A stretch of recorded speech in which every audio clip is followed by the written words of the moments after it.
What's going on, everybody? Welcome back to another video. And in today's video, we're going to be talking about Underdog. So Underdog came out in 2007 and is based on a TV show of the exact same name from back in the day when my parents were kids. And when I was growing up, my mom introduced me to Underdog because she was a big fan of the Hanna-Barbera era of cartoons and just various other cartoons from that era, and Underdog was one of those shows that she introduced to me. So growing up as a kid, I watched a decent handful of various Underdog episodes, and it was just another fun, silly cartoon from its time that I definitely enjoyed watching alongside things like the Flintstones, the Jetsons, and tons of other cartoons of that era. And yeah, I remember when this movie was initially announced, my mom was pretty hyped on the movie, and honestly, quite frankly, I can't even tell you if my mom ever saw the movie, but I know for sure I went to go see this movie with my dad and my sister in theaters, and that was the last time I ever saw this movie in 2007. So clearly it's been a long time since I've seen this movie, so I was definitely interested to go back and revisit it. And in today's video, I'm very happy to be joined by my buddy Jacob from his channel, Jacob Martin. If you guys are into content like my own, where I review movies, TV shows, and do tons of other fun stuff on my channel, please go check out Jacob's channel because he's got tons of great stuff over there. And you guys can find the link to his channel down below in the description box. Go give him some love. Let him know I sent you. We're going to hear from him in just a little bit, but let's go ahead and get into my thoughts on Underdog. Like I said, released in 2007 and directed by Frederick Du Chau, I believe is how you say his name. And the only other thing that director has directed that I've ever seen is a film called Racing Stripes, which also I believe I saw in theaters once when it first initially came out, and I honestly don't really remember the film much other than just kind of the basic gist of it.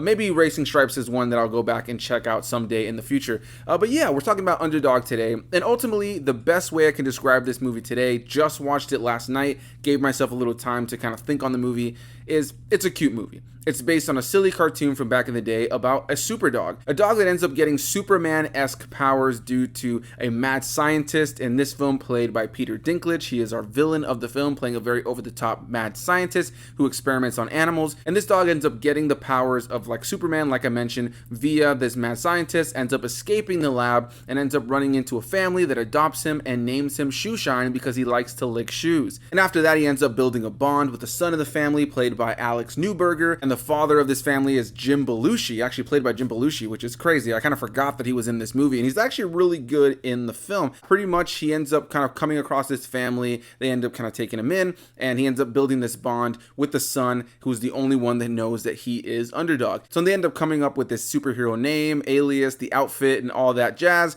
and yeah, Shoeshine ends up going out and saving the day, going out and stopping robbers and doing all kinds of things to help the cops, being this silly, fun superhero dog. In a lot of ways, it's like Crypto, like the Superman version of a dog that literally DC has, as well as tons of other animal superhero versions that we've seen in comic books since. But Underdog was one of those OG characters, definitely, that did something like that. And the film, for what it is, based on what it's based on, is a silly, cute, fun time. It's a live-action cartoon in every way, and yeah, overall, it's a silly, good time. Is this a movie that's well written and that has great performances and just overall is just a masterpiece?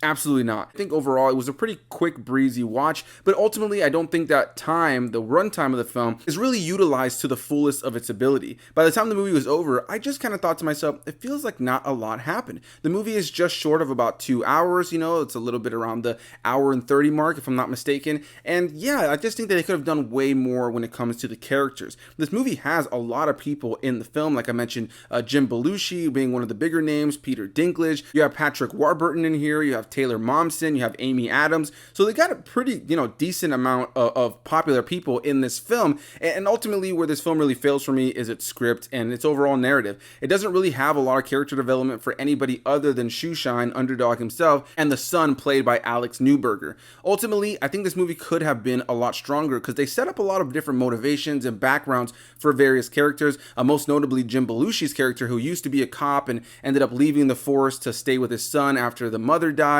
and he's because he didn't want something to happen to him, but he ended up still working a lot of time and not spending a lot of time with his son. So there's this kind of interesting father-son dynamic that can be played off of in this movie, and I just don't really think they ever fully utilized it. Ultimately, this is a silly, fun movie that I think really lacks character development, and it's hard to really be super harsh on this film when it is a film about, a talking superhero dog, and it's, 100% made for kids. This is a family film targeted at kids, but, as somebody who loves animated films or loves family films, loves kids movies, and loves superhero movies, I see so much more potential in this movie and in this character that I think if they were to make this film today, it would be a lot stronger. Now that I've given my initial thoughts on the movie, let's go ahead and hear what my buddy Jacob from his channel, Jacob Martin, had to say about this.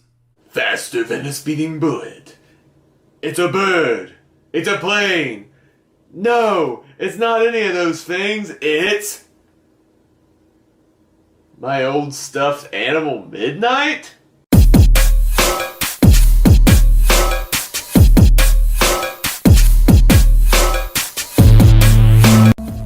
What's going on, viewers of Perez? I'm Jacob. Once again, back on Anthony A. Perez's channel. I haven't been on your channel in a while, but I've enjoyed being a part of these collab videos with you. I think in the past we've done some Disney Channel films, and Yes Man, I think was the last collab that we did.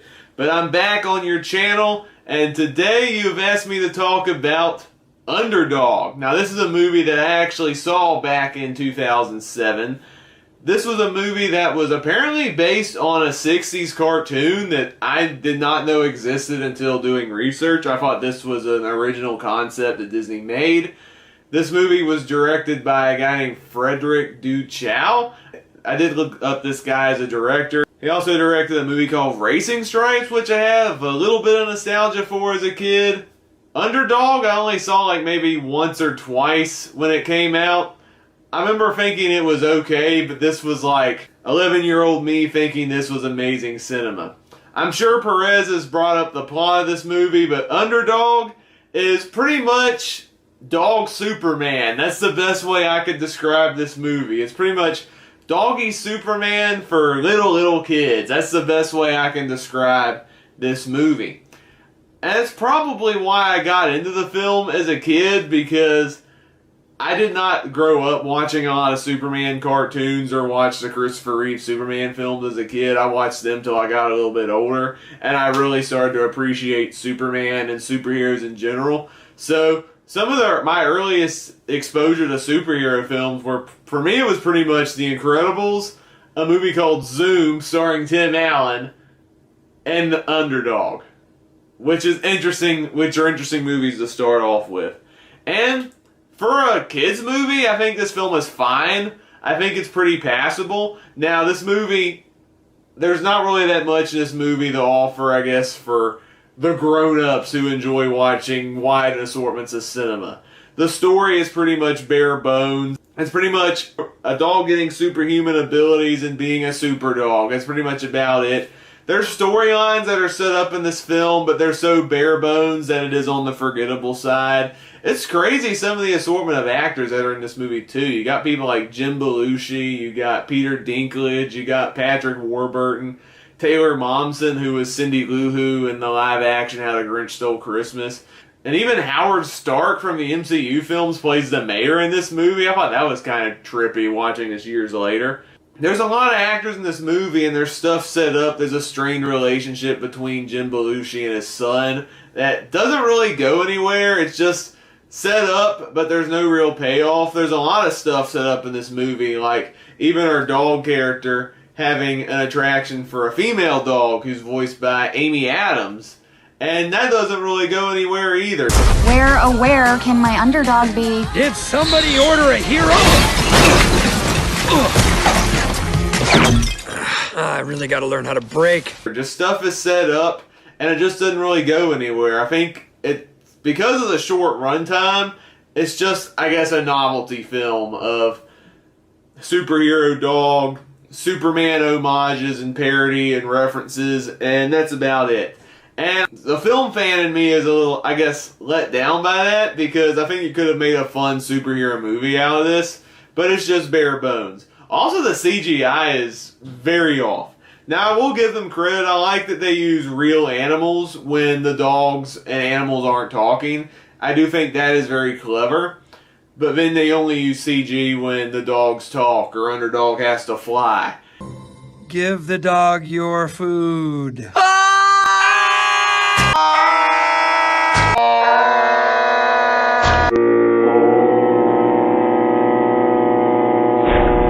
And the CGI in this film is pretty dodgy, but I guess you gotta cut some slack a little bit because this is a 2007 kids film we're talking about. And I guess it was passable for 2007 standards, but the CGI is pretty dodgy, I'm not gonna lie.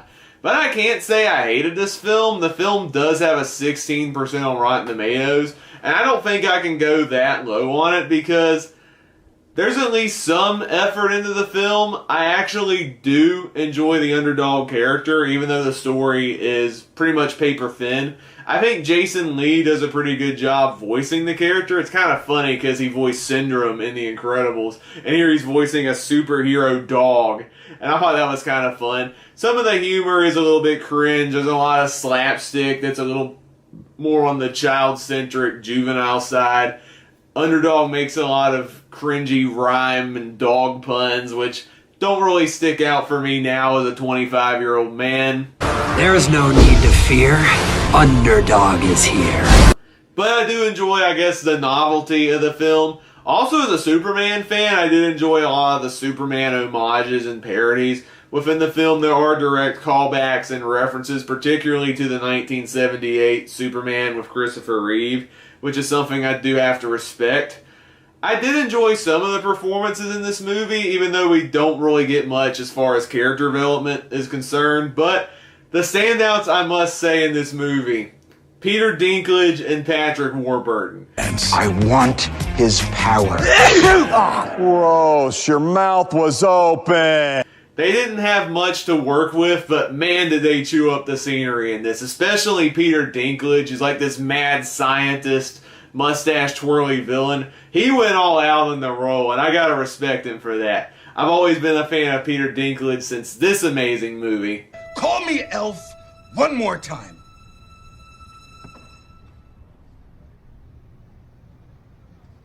He's an angry elf. And it's great seeing him in any movie, even movies as middle of the road as Underdog. And Patrick Warburton I thought was pretty funny as well. This movie did get a couple chuckles out of me, especially the banter between Peter Dinklage and Patrick Warburton. And I did enjoy the novelty of this film. There's a catchy little theme song which dominates the film. The action, while with the dodgy CGI and cringy humor, it's passable enough for family entertainment, particularly for younger kids. And I think this film is harmless. It helped introduce me into the superhero genre as a kid, and I'm sure any parents with younger kids who think some superhero films might be too intense, I guess, Underdog's a decent introduction. That or watch 1978 Superman. But I do think Underdog, while it is a little bit on the forgettable side as far as the story structure goes, I do think the story structure is a bit weak in this movie. I do think it's passable entertainment. I think the film was specifically made for a younger audience, and anyone under the age of 10, or I guess 11 as I first watched the film, will have a ball with this movie because I think it's made for a younger audience. And there's far worse movies you can show the younger kids that are a lot more obnoxious, and I don't think Underdog is one of those movies. It may not have much to offer for older viewers, but I think Underdog is fine. It's not a horrible movie by any means, but it's not a great movie either. So for me, it's a middle-of-the-road film, 3 out of 5 star movie. I have a 100-point scale, which grades these movies, and on my 100-point scale, it's a 54 out of 100. So thank you, Anthony, once again for having me on your channel. I did enjoy revisiting Underdog, even though it's not a great film, and a good chunk of this movie hasn't aged as well as it was when I was 11 years old. But I overall enjoyed it for the most part, and I've seen far worse movies of my childhood that have not aged well at all.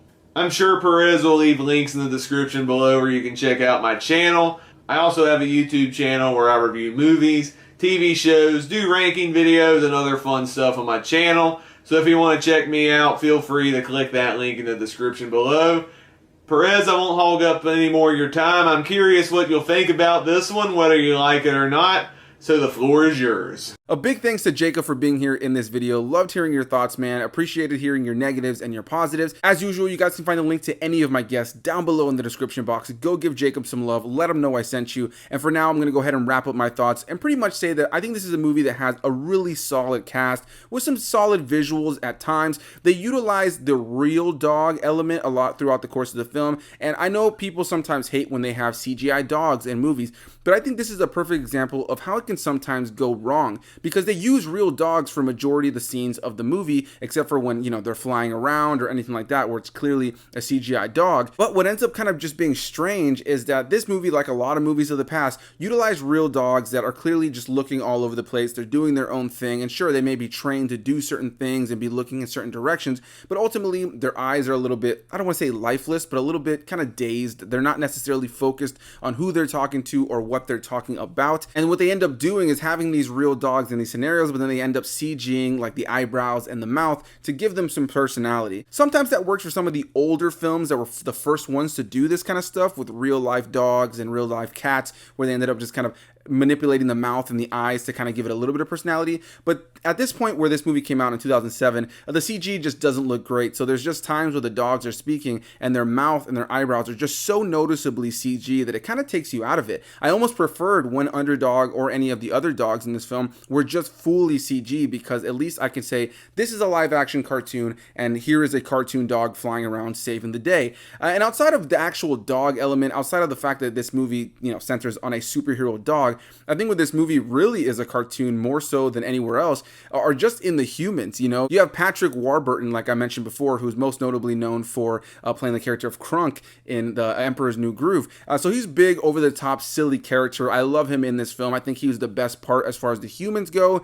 And yeah, he plays this very silly, over the top character. But anytime he gets hit or falls over, it's super slapsticky. And the stunt actor who would play those scenes is like literally his body is just flying and just falling over in the most obscene ways. So this movie, in terms of the humans, is ridiculously over the top and cartoony. And then when it comes to, you know, obviously the dog element, it's cartoony as well. So this is a big over the top cartoon movie that's live action cartoon. And I just think that they could have done a lot better when it comes to the narrative and the characters overall. Overall, I did enjoy the film, going back and revisiting it. And as soon as the credits rolled, I looked over at my fiance and I said, that was cute. That's the most I can really say about this movie. It's a cute watch. I think that kids today can still enjoy it for what it is, but I can't see a lot of adults going back and revisiting this movie and thinking it's absolutely phenomenal. It's one of those movies from my childhood that I had, you know, a bit of a positive kind of recollection of, but going back and revisiting it, not as strong as I remembered it to be. Doesn't really feel like there's a whole lot that really happens in the film, and by the time the movie was over, I really didn't care about anything or anyone in the movie. It was just kind of fun to see Underdog do Underdog things. Also, I wanted to mention that Jason Lee actually plays Underdog. Meant to mention that at the very beginning, and I actually thought I did, and then I'm thinking, oh, I did not mention that. But yeah, Jason Lee, I think, does a good job of playing Underdog. He brings a good attitude to the character, a very Jason Lee attitude, but it works for the character of Underdog. And ultimately, I think if they made Underdog today, I think the movie could definitely be a lot stronger. I think it can be a really fun, silly premise that kids and adults can all love, and you can actually build a pretty solid story around it. So sorry for rambling for so long. Thank you guys so much for watching my video on Underdog. As usual, you guys can find the link to any of my guests down below in the description box. Go give Jacob some love, let him know I sent you, and I'll see you guys in the next one. Bye-bye.